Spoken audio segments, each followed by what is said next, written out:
Hello everyone. हाँ जी, हमारी unit continue चल रही थी केमिकल काइनेटिक्स।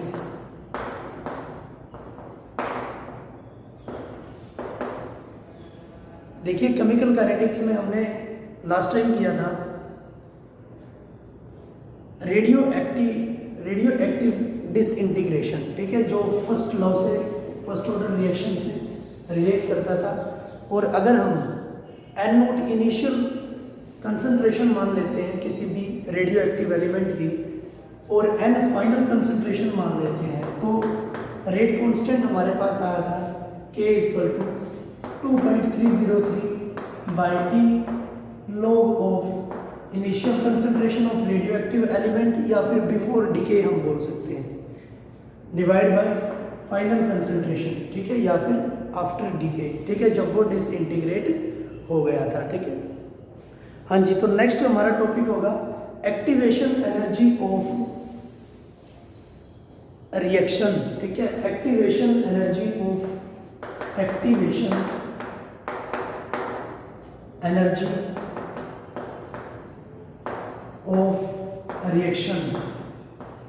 रिएक्शन बहुत इंपॉर्टेंट टॉपिक है आपका।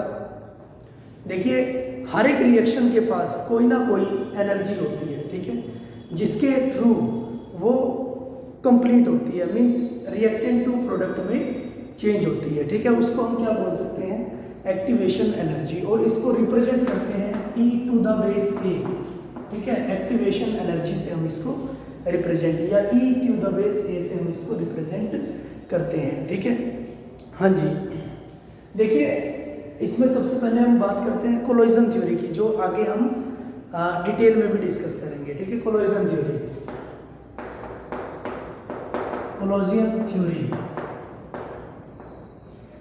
थ्योरी में क्या बोलता है कि जब एक या एक से ज्यादा जो रिएक्टेंट मॉलिक्यूल है, ठीक है, कोलोइड करते हैं। ठीक है, रिएक्शन तब होती है जब एक से ज्यादा मॉलिक्यूल आपस में कोलोइड करते हैं। ठीक है, तभी वो रिएक्शन कंप्लीट होती है। और वो रिएक्शन जो कोलोइड कर रहे हैं, मींस टकरा रहे हैं, वो कोलोजन इफेक्टिव भी होना चाहिए। ठीक है, अगर वो कोलोजन इफेक्टिव नहीं है तो रिएक्शन नहीं मानी जाती, रिएक्शन कंप्लीट नहीं मानी जाती, और ना ही रिएक्शन कंप्लीट होगी, या रिएक्टेंट प्रोडक्ट में चेंज नहीं होगा। ठीक है, ओनली अगर इफेक्टिव कोलोजन होगा तो ही रिएक्शन कंप्लीट होगी। ठीक है, जैसे हम इफेक्टिव कोलोजन की बात करते हैं, जैसे हमारे पास जो डोर होता है, हमारे पास दरवाजा होता है, उसके पास कुछ ना कुछ एनर्जी होती है। ठीक है, उसके पास कुछ ना कुछ अपनी एक इंटरनल एनर्जी होती है। तो अगर मैं उससे ज़्यादा एनर्जी लगाता हूँ, तो वो खुल जाएगा, डोर ओपन हो जाएगा। ठीक है, और उसी को मैं एक रिएक्शन मानूंगा। और अगर मैंने एनर्जी लगाई उसको खोलने में उसकी इंटरनल एनर्जी से कम, तो वो डोर ओपन नहीं होगा। ठीक है, तो रिएक्शन कब मानी जाएगी, जब मैं उससे ज़्यादा एनर्जी लगाऊंगा या उसके बराबर एनर्जी लाऊंगा, और वही इफेक्टिव कोलोजन माना जाएगा। ठीक है, इफेक्टिव कोलोजन वही माना जाएगा जिसमें रिएक्शन कंप्लीट होती है। लेकिन अगर मैं उसकी इंटरनल एनर्जी से कम एनर्जी लगाता हूँ, डोर ओपन नहीं होगा, तो वो अनइफेक्टिव कोलोजन माना जाएगा और हमारे पास रिएक्शन होगी, वो कंप्लीट नहीं होगी। ठीक है, तो इससे एक बात मैंने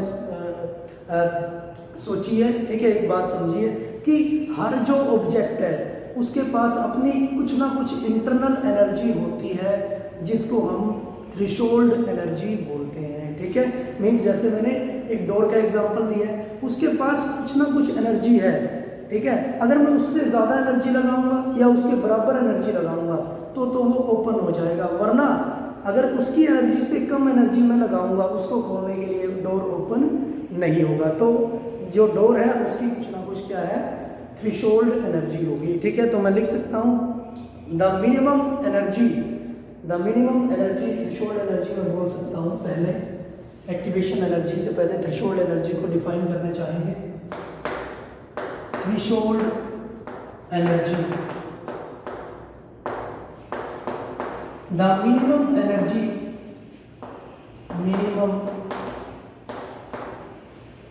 energy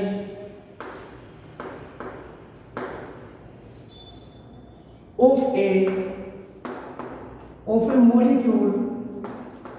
a molecule from which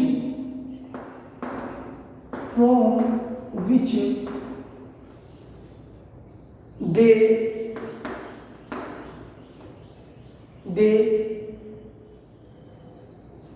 gives the effective collision. They gives the effective collision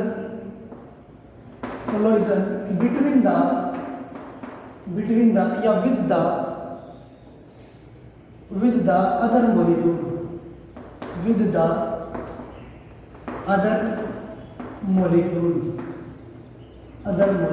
means वो कम से कम एनर्जी जो एक कोलॉइडल मॉलिक्यूल के पास होती है, ठीक है, और वो दूसरे के साथ कोलॉइड करके इफेक्टिव कोलिजन दे सके, ठीक है, उसको हम क्या बोल सकते हैं, थ्रेशोल्ड एनर्जी। जैसे मैंने एक डोर का एग्जांपल दिया कि उसके पास वो मिनिमम एनर्जी है, ठीक है, वो मिनिमम एनर्जी है, वो थ्रेशोल्ड एनर्जी है, ठीक है, जिसके कारण वो दूसरे के साथ क्या कर सके, कॉम्पीट कर सके या कंपेयर कर सके, ठीक है, कि उससे ज़्यादा एनर्जी होगी तो वो रिएक्शन कंप्लीट होगी, उससे कम होगी तो रिएक्शन कंप्लीट नहीं होगी, या फिर हम उसको बोल सकते हैं इफेक्टिव कोलिजन दे सके, ठीक है। अगर उससे ज़्यादा एनर्जी होगी तो इफेक्टिव कोलिजन माना जाएगा, और उससे कम एनर्जी हुई तो इफेक्टिव कोलिजन नहीं माना जाएगा, ठीक है। हाँ जी, जो रूम टेम्परेचर है, फिर हम बात करते हैं at room temperature. Room temperature पे क्या होता है कि जो मॉलिक्यूल है उसकी एनर्जी कम होती है थ्रेशोल्ड एनर्जी से, ठीक है, जो एक दूसरे मॉलिक्यूल की एनर्जी है या दूसरे ऑब्जेक्ट की एनर्जी है। रूम टेम्परेचर पर जो मॉलिक्यूल की एनर्जी है, कोलॉइडिंग मॉलिक्यूल की एनर्जी है, वो कम होती है थ्रेशोल्ड एनर्जी से, ठीक है। तो एक रिएक्शन को कंप्लीट करने के लिए वो मॉलिक्यूल क्या करेगा, एनर्जी गेन करेगा, एनर्जी एब्जॉर्ब करेगा, किस फॉर्म में, या तो हीट की फॉर्म में, ठीक है, या लाइट की फॉर्म में, ठीक है, एनर्जी को गेन करता है और फिर थ्रेशोल्ड एनर्जी के इक्वल जाता है, ठीक है, फिर अब उसकी एनर्जी थ्रेशोल्ड एनर्जी के इक्वल आ जाती है या फिर उससे ज़्यादा हो जाती है, ठीक है। तो जो एनर्जी उसने बाहर से गेन की है, चाहे लाइट की फॉर्म में हो चाहे हीट की फॉर्म में है, उसको हम क्या बोल सकते हैं, एक्टिवेशन एनर्जी बोलते हैं, ठीक है, जो उसने एनर्जी को बाहर से गेन किया है, ठीक है। तो मैं लिख सकता हूँ the minimum extra amount of energy absorbed by the reactant molecule so that their energy becomes equal to threshold energy, ठीक है। The minimum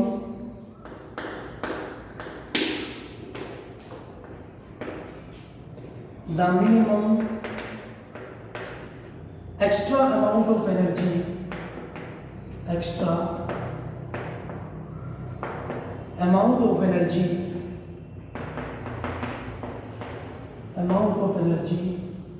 absorbed by the reactant molecule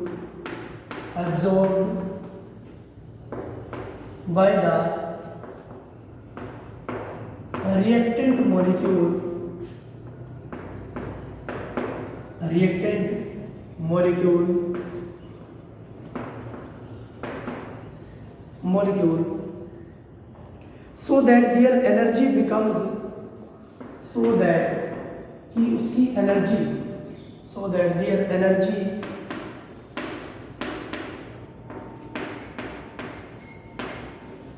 becomes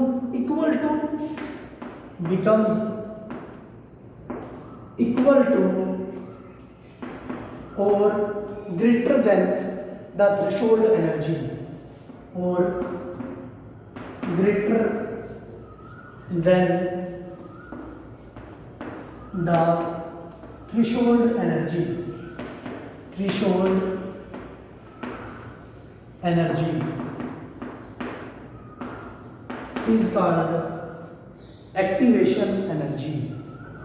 is called activation energy, उसको हम क्या बोलेंगे, activation energy बोलेंगे। Clear है? Means उसने क्या बोला है कि अभी जैसे हमने बताया था कि जो रिएक्टेंट मॉलिक्यूल है उसको कोलोइजर इफेक्टिव करना है, तभी हमारी रिएक्शन कंप्लीट हो सकती है। ठीक है, हाँ जी। तो फिर दूसरी बात हमने की कि जो रिएक्टेंट मॉलिक्यूल है उसकी एनर्जी कम होती है थ्रेशोल्ड एनर्जी से। ठीक है, जो रिएक्शन को एनर्जी चाहिए, ठीक है, या जो रिएक्शन की मिनिमम एनर्जी होती है उससे कम होती है। तो वो क्या करता है, रिएक्टेंट एनर्जी को गेन करता है, हीट की फॉर्म में हो चाहे लाइट की फॉर्म में। ठीक है, अब जो एनर्जी एब्जॉर्ब करता है या एक्स्ट्रा एनर्जी गेन करता है कि उसकी एनर्जी थ्रेशोल्ड एनर्जी के इक्वल हो जाए या फिर उससे ज़्यादा हो जाए। ठीक है, तभी तो हमारी रिएक्शन कंप्लीट होगी। तो उसको हम क्या बोल सकते हैं, एक्टिवेशन एनर्जी बोल सकते हैं। ठीक है, हाँ जी। जो एक्टिवेशन एनर्जी होती है हमारे पास, वो रिएक्शन रेट के इन्वर्सली प्रोपोर्शनल होती है। ठीक है, हाँ जी। अभी ग्राफ के माध्यम से आपको समझाया भी जाएगा। ठीक है, हाँ। तो एक्टिवेशन एनर्जी इन्वर्सली प्रोपोर्शनल होती है रेट ऑफ रिएक्शन के। तो मैं बोल सकता हूं अगर एक्टिवेशन एनर्जी किसी रिएक्शन की ज़्यादा है तो वो स्लो रिएक्शन होगी। ठीक है, तो उसकी रेट क्या होगी, कम होगी। ठीक है, वो स्लो रिएक्शन होगी। और किसी रिएक्शन की एक्टिवेशन एनर्जी कम है तो वो रिएक्शन क्या होगी, फास्ट होगी। ठीक है, रिएक्शन फास्ट होगी। जैसे मैं एग्जांपल ले लेता हूँ, NO+O2 NO2 ये रिएक्शन हमारे पास क्या होगी, फास्ट रिएक्शन होगी। ठीक है, फास्ट रिएक्शन होगी क्योंकि इसकी एक्टिवेशन एनर्जी क्या होती है, कम होती है। ठीक है, बिकॉज एक्टिवेशन एनर्जी क्या होगी, कम होती है। ठीक है, हाँ जी। अगर मैं कार्बन मोनोऑक्साइड से कार्बन डाइऑक्साइड बनाता हूँ, CO+O2 से CO2। ठीक है, हाँ जी। जो ये रिएक्शन है ये भी क्या होगी, स्लो रिएक्शन होगी। ठीक है, ये रिएक्शन है वो होगी स्लो रिएक्शन। क्यों, क्योंकि जो इसकी एक्टिवेशन एनर्जी है वो क्या है, ज़्यादा है। ठीक है, इसकी एक्टिवेशन एनर्जी ज़्यादा होगी। ठीक है, मीन्स अगर किसी रिएक्शन की एक्टिवेशन एनर्जी ज़्यादा है तो वो रिएक्शन क्या होगी, स्लो होगी। और किसी रिएक्शन की एक्टिवेशन एनर्जी कम है तो वो रिएक्शन क्या होगी, फास्ट होगी। ठीक है, हाँ जी। इसको एक ग्राफ के थ्रू हम समझते हैं। अगर हम एक ग्राफ ड्रॉ करते हैं पोटेंशियल एनर्जी और रिएक्शन कोऑर्डिनेट के वर्सेस एक ग्राफ हम प्लॉट करते हैं। ठीक है, कोई भी रिएक्शन मैंने ले ली है। हाँ जी, ये है हमारे पास पोटेंशियल एनर्जी है और एक्स एक्सिस के अलोंग मैंने लिया है रिएक्शन कोऑर्डिनेट या रिएक्शन प्रोग्रेस हम लिख सकते हैं। रिएक्शन कोऑर्डिनेट या फिर रिएक्शन प्रोग्रेस हम इसमें लिख सकते हैं। ठीक है, तो कोई भी रिएक्शन है, मान लिया कोई भी रिएक्शन है, मैंने देखा कि उसके पास कोई ना कोई थ्रेशोल्ड एनर्जी होगी। ठीक है, उसके पास कोई ना कोई, ये हमारे पास इतनी एनर्जी थ्रेशोल्ड एनर्जी है उस रिएक्शन के पास। अब मेरे पास जो रिएक्टेंट है उसकी एनर्जी है यहाँ। ठीक है, जैसे कि बात हुई थी कि जो रिएक्टेंट की एनर्जी है या फिर कोलोइडिंग जो पार्टिकल है उसकी एनर्जी किसी रिएक्शन की जो थ्रेशोल्ड एनर्जी है उससे कम होती है। अब उसको क्या करना पड़ेगा, जो एनर्जी है उसको गेन करना पड़ेगा, एब्जॉर्ब करना पड़ेगा। ठीक है, ताकि उसकी एनर्जी इक्वल हो जाए किससे, थ्रेशोल्ड एनर्जी से। ठीक है, उसकी एनर्जी थ्रेशोल्ड एनर्जी के इक्वल हो जाए। जैसे मैं बात करता हूँ, ये जो रिएक्टेंट मॉलिक्यूल है, energy of the reactant molecule, इसने एनर्जी गेन की और ये एनर्जी इक्वल हो गई किसके, थ्रेशोल्ड एनर्जी के। ठीक है, थ्रेशोल्ड एनर्जी के इक्वल हो गई और फिर ये क्या हो गया, प्रोडक्ट में चेंज हो गया। ठीक है, फिर ये प्रोडक्ट में चेंज हो गया। और आपको पता ही है जो प्रोडक्ट की एनर्जी होगी वो रिएक्टेंट से कम होती है, तभी तो वो क्या होता है, स्टेबल होता है। ठीक है, कोई भी पार्टिकल एनर्जेटिक है तो समझ लो वो स्टेबल नहीं होगा। ठीक है, मीन्स जैसे हम बोल सकते हैं किसी को ज़्यादा गुस्सा आता है, मीन्स उसके अंदर एनर्जी ज़्यादा है तो वो स्टेबल नहीं होगा। ठीक है, वो कहीं भी पिट के आएगा। और जिसको जो शांत स्वभाव का है इंसान वो स्टेबल होगा, मीन्स वो ज़्यादा जिएगा। ठीक है, या पिट के नहीं आएगा। ठीक है, तो एनर्जी कम है तो स्टेबिलिटी ज़्यादा होती है, और एनर्जी ज़्यादा होती है तो स्टेबिलिटी कम होती है। तो मैं लिख सकता हूँ यहाँ पर, ये है मेरे पास रिएक्टेंट की energy, energy of the reactant. Clear? ये है मेरे पास प्रोडक्ट की एनर्जी, ये है मेरे पास प्रोडक्ट की एनर्जी। और जो ये है मेरे पास, ये कर्व आई है, ये होगी मेरे पास थ्रेशोल्ड एनर्जी, कि मिनिमम इतनी एनर्जी तो चाहिए थी इस रिएक्शन को कंप्लीट करवाने के लिए। ये आ गया मेरे पास थ्रेशोल्ड एनर्जी, थ्रेशोल्ड एनर्जी। ठीक है, और रिएक्टेंट की मेरे पास एनर्जी कम थी, थ्रेशोल्ड एनर्जी मेरे पास ज़्यादा थी, तो रिएक्टेंट ने क्या किया, एनर्जी को एब्जॉर्ब किया, बाहर से एनर्जी को एब्जॉर्ब किया था। तो कितनी एनर्जी इसने एब्जॉर्ब की है, ये एनर्जी इसने एब्जॉर्ब की है, ताकि उसकी एनर्जी हो जाए इक्वल टू थ्रेशोल्ड एनर्जी। तो इसको हम क्या बोलेंगे, एक्टिवेशन एनर्जी। ठीक है, इसको हम क्या बोलेंगे, एक्टिवेशन एनर्जी, एक्टिवेशन एनर्जी। ठीक है, और थ्रेशोल्ड एनर्जी किसको बोलेंगे, the minimum amount of energy which is required for a completion of reaction, या फिर for effective collision of reactant molecule. ठीक है, मींस इतनी अमाउंट ऑफ एनर्जी तो चाहिए ताकि उसका कोलिजन इफेक्टिव हो जाए या फिर उसकी रिएक्शन कंप्लीट हो जाए। ठीक है, तो ये एक्टिवेशन एनर्जी हमारे पास हो गई। ठीक है, हाँ जी, तो ये आया मेरे पास, ये आपको पता है एनर्जी है प्रोडक्ट की, और ये है एनर्जी रिएक्टेंट की, मींस डेल एच। ठीक है, change in enthalpy, change in enthalpy मैं इसको बोल सकता हूँ डेल एच। ठीक है, हाँ जी, अब डेल एच मुझे पता है, जो फाइनल है, फाइनल स्टेज है, उसकी एनर्जी कम है एज कंपेयर टू इनिशियल। ठीक है, अगर मैं फाइनल में से इनिशियल घटाता हूँ, कोई भी एनर्जी की वैल्यू है, मान लो ये है वैल्यू यहाँ पर 3 और यहाँ पर 3 किलो जूल। ठीक है, यहाँ पर है 5 किलो जूल। अगर मैं प्रोडक्ट की एनर्जी में से रिएक्टेंट की एनर्जी घटाता हूँ तो डेल एच क्या आएगा, नेगेटिव आएगा। मीन्स 3 में से अगर 5 को मैंने सब्सट्रैक्ट कर दिया, ठीक है, तो क्या आएगा, डेल एच नेगेटिव। और आपको पता है कि जो डेल एच नेगेटिव होता है वो एक्सोथर्मिक प्रोसेस के लिए होता है। ठीक है, del H negative exothermic process के लिए होगा। ठीक है, मीन्स, और एक्सोथर्मिक प्रोसेस आप 11th में कर चुके हो, स्पॉन्टेनियस प्रोसेस माना जाता है। ठीक है, जिसमें सारी एनर्जी टर्म्स क्या होती हैं, नेगेटिव होती है। ठीक है, सारी एनर्जी टर्म्स नेगेटिव होंगी। क्लियर है? तो ये बन गया मेरे पास एक्टिवेशन एनर्जी ग्राफ। ठीक है, ये हमारी एक्टिवेशन एनर्जी होगी, थ्रेशोल्ड एनर्जी होगी, और ये होगा हमारा डेल एच। ठीक है, या energy difference between product and reactant. Clear है? ठीक है, तो इस ग्राफ से हमें पता लग रहा है कि जो कोलोइडिंग पार्टिकल है उसको रिएक्शन को कंप्लीट करने के लिए कुछ ना कुछ एनर्जी एब्जॉर्ब करनी पड़ती है, और उस एनर्जी को हम क्या बोलते हैं, एक्टिवेशन एनर्जी बोलते हैं। ठीक है, हाँ जी, एक एग्जांपल भी ले लेते हैं। वो बोलते हैं कि जब एनर्जी को गेन करता है या फिर एक्टिवेशन एनर्जी का ड्यूरेशन जब चलता है, ठीक है, मान लो मेरे पास रिएक्टेंट है, मान लो मेरे पास क्या है, रिएक्टेंट है H2 प्लस I2, एक रिएक्शन है HI, ये मेरे पास रिएक्शन है। ठीक है, इसकी मैकेनिज्म अगर मैं करता हूं एक्टिवेशन एनर्जी के थ्रू,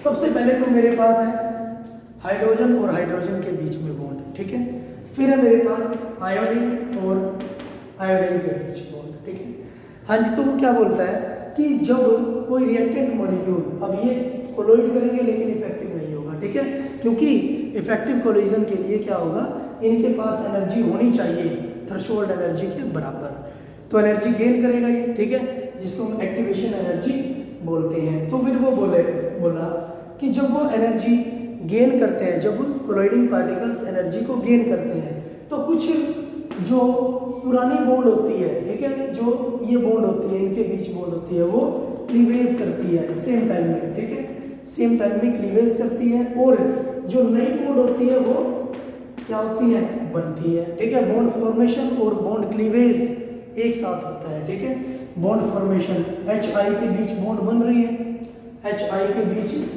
बॉन्ड बन रही है। ठीक है, लेकिन HH और II के बीच बॉन्ड क्या हो रही है, टूट रही है, ठीक है। तो इस स्टेज को हम क्या बोलते हैं, एक्टिवेटेड कॉम्प्लेक्स। इसको हम क्या बोलेंगे, एक्टिवेटेड कॉम्प्लेक्स। जो इंटरमीडिएट स्टेज हमारे पास आ जाती है, ठीक है, उसको हम क्या बोलेंगे, एक्टिवेटेड कॉम्प्लेक्स। मींस इसमें क्या होगा, पुरानी बॉन्ड्स होती है वो टूटती है, एट द सेम टाइम जो नई बॉन्ड होती है उनकी फॉर्मेशन होती है, और हमारे पास लास्ट में क्या बन जाता है, प्रोडक्ट मिल जाता है, प्लस H आई, ठीक है। लास्ट में हमारे पास क्या मिल जाता है, प्रोडक्ट। और अगर मैं ग्राफ की बात करता हूँ तो जो इंटरमीडिएट स्टेट हमारे पास होगी, इंटरमीडिएट एक्टिवेटेड कॉम्प्लेक्स हमारे पास बनता है, वो किस फॉर्म में बनता है, ये हमारे पास क्या होगा, एक्टिवेटेड कॉम्प्लेक्स की एनर्जी होगी, ठीक है। मैंने अभी बोला ये एक इंटरमीडिएट होता है, और इंटरमीडिएट का जो लाइफ टाइम है वो क्या होता है, बहुत ज़्यादा कम होता है, ठीक है। अब मुझे यहाँ पर पता भी लग रहा है क्योंकि इसकी एनर्जी क्या है, बहुत ज़्यादा है, तो इसका लाइफ टाइम या फिर स्टेबिलिटी क्या है, बहुत कम है। तो ये एकदम से क्या हो जाएगा, प्रोडक्ट में चेंज हो जाएगा जहाँ पर स्टेबिलिटी आएगी। क्लियर है, ठीक है। तो ये था हमारा पूरा का पूरा कॉन्सेप्ट, थियोरेटिकल कॉन्सेप्ट किसका, एक्टिवेशन एनर्जी का और थ्रेशोल्ड एनर्जी का, कि कैसे एक जो रिएक्टेंट है वो प्रोडक्ट के अंदर चेंज होता है, ठीक है। तो आज के लिए इतना ही हम करेंगे। Thank you for cooperation.